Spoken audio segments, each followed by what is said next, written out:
All right, hello wine drinking people. Time for more of what I've had to drink yesterday, and what an incredible event with Benjamin Romeo.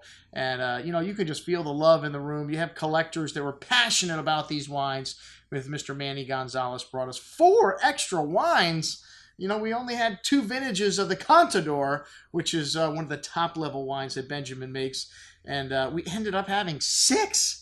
Unbelievable evening. Thank you very much to everybody that attended, and Benjamin Romeo for making these fantastic wines. When he worked at Artadi, that was one of my favorite producers in Rioja. At that time, I visited them. I don't know if I even may have met Benjamin with Eric Solomon when we were there.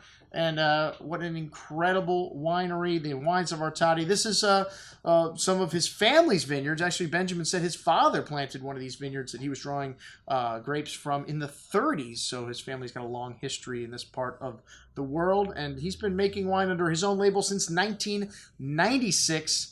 And tiny amounts. He's got different plots of old vines all over the town of St. Vincent, different terroirs, and one of the things that you need to make great wine, old vines and great dirt, which he seems to have both of these. Hey, the white wine was the surprise of the night for me. I mean, you look at white wines from Spain and you think of great whites from Spain. There's a few of them in Rioja, and some of them that are oxidized, which I'm not a huge fan of. But this wine, really exotic. It's a blend of the Qué Bonito, 50% Grenache Blanca, 35% Malvasia Riojana, and 15% Viura, fermented and aged for 8 months in new barrels. So you get some of that spice from the wood, but this wine has a lovely perfume to it too, and fresh fruit, apples, pears, a little tangerine, citrus, notes of wildflowers, and like I said, a note of that vanilla spice from the oak here, but very rich on the palate. I decanted these wines, and let me tell you, after they opened up, just incredibly rich. The texture even seemed to get bigger here, and texture of like cream on the tongue, and a lovely tongue-tingly acidity, minerality showing up on the finish here, and really long and luscious. This is most excellent juice, and hey, none of his wines are cheap, but they're all awesome. Most excellent at $69.96 on sale for a limited time only.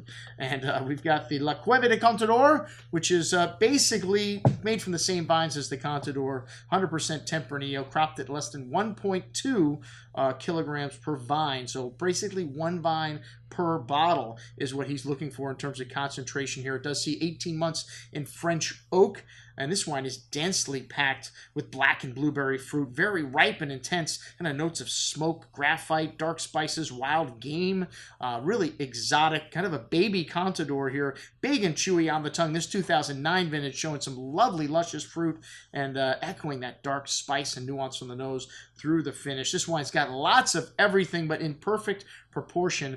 Most excellent juice. The 2007 Carmen Gran Reserva. This 2007 vintage was one of the wines of the night. Several people like this the best. This is more of a classic style Rioja. It's got a little sprinkling of other varietals in there. Grenache, Graciano, and Viura. Yes, white grape in there. And this has got a lovely rustic note to the nose here. Dark plum and dark cherry fruit with notes of that soy, dried meat, and brown spices on the nose. A big and chewy wine on the tongue, but very elegant. It's got really fine tannins here and really well built.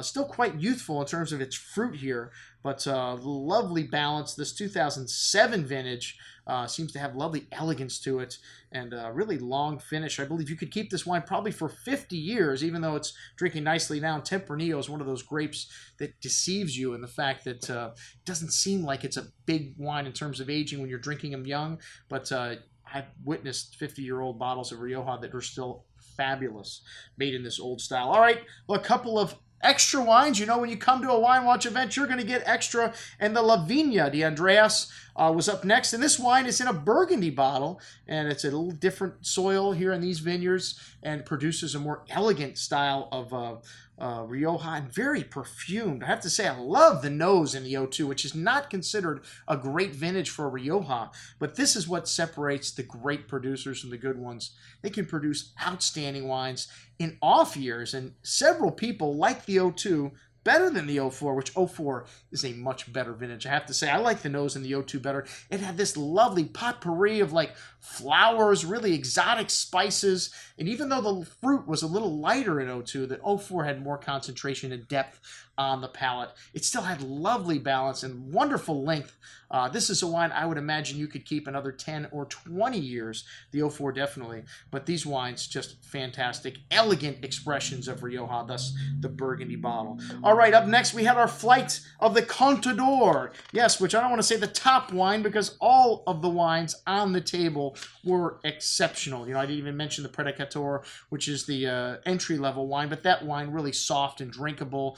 A nice entry-level Rioja, and that's the only thing that would be entry-level of what we had this evening. That wine's meant to be drank in the first 10 years of its life. The other wine's built to last your lifetime or longer. The 2002 was our first vintage, and again, this off vintage showed brilliantly, and a couple people picked it as their wine of the night, and definitely the most drinkable wine of the night, and showing that depth and complexity of this Contador, which is a selection of the best fruit every year. And a blend is a little different every year. I do have the blends on the 08 and 09, the ones we were scheduled to show here. The 09 was 97% Tempranillo, 3% Grenache, and these things are cropped at a very low tonnage, 0.5 kilograms per bush vine.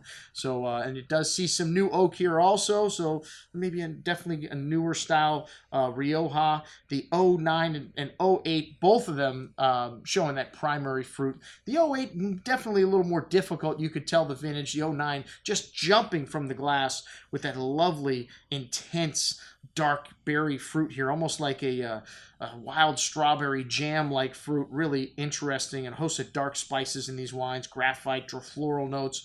Both of these wines, the 08 and the 09, similar bouquets, but the 09 just deeper and richer and more fruit. The 07, again, a very balanced vintage. You know, this wine didn't seem to stick out in the fruit or in the earth components, but lovely balance in this wine, and still fairly rich. Not quite as rich as the 09, maybe a little richer than the 08. And then the 05 and 04 were the 200-point wines on the table, and the winner this evening was the 05. In terms of votes for first place, I think the 04 was definitely right up there. Those were my two favorite wines on the table, but everything this evening showed brilliantly, and thank you very much, Benjamin Romeo, for stopping by to show us your wines, and like I said, everybody had a great time. The meal was absolutely incredible.